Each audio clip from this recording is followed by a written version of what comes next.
биздин чегара кызматкерлерин өзү эле көптөгөн жанагыдай контрабандага өздөрү киришип, өздөрү жардам беришип, мыйзамдарды бузуп атышат. Өзүңүздөр билесиздер, урматтуу командирлер, быйылкы жылды кошкондо аскер кызматкерлеринен, ошол чегарачылардын арасынан эле ондогон чегарачылар жоопко тартылышты.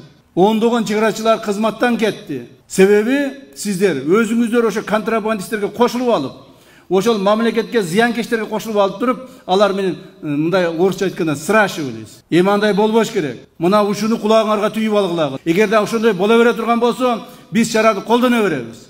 Мындан ары да катуураак чара колдонобуз. Вовлеченность военнослужащих погранслужбы в контрабанду – это самая большая беда в данный момент в рядах наших военнослужащих.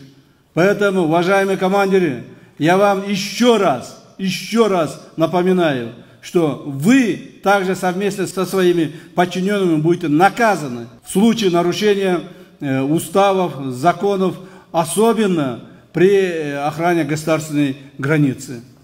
Жергиликтүү бийлик органдарында иштегендер, айыл өкмөттөн, акимчиликтен, губернаторларда иштеген кызматкерлер, ошол жетекчилери, ар бириңиздер кылган кызматка жооп беришиңиздер керек.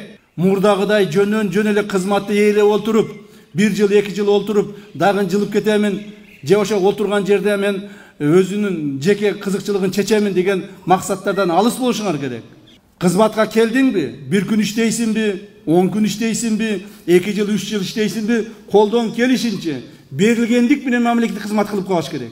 Убакытты кетирбеш керек. Убакыт мына тез өтүп атат. Мына биздин келгенибизге дагы жаңы бийликтин урматтуу президентибиз Садыр Нуркожоевич келгенине дагы баш болгон командасын келгенине 3,5 жыл убакыт болду. Туура көптөгөн жумуштар аткарылды. Стабилдүүлүк маселелери чечилди, коргонуу маселелери чечилди. Бирок мамлекетти өнүгүү маселесине өтүшүбүз керек мындан ары. Жерлердеги бардык ушул элге керектүү жөнөкөй карапайым эл журттун маселелерин чечүүгө өтүшүбүз керек.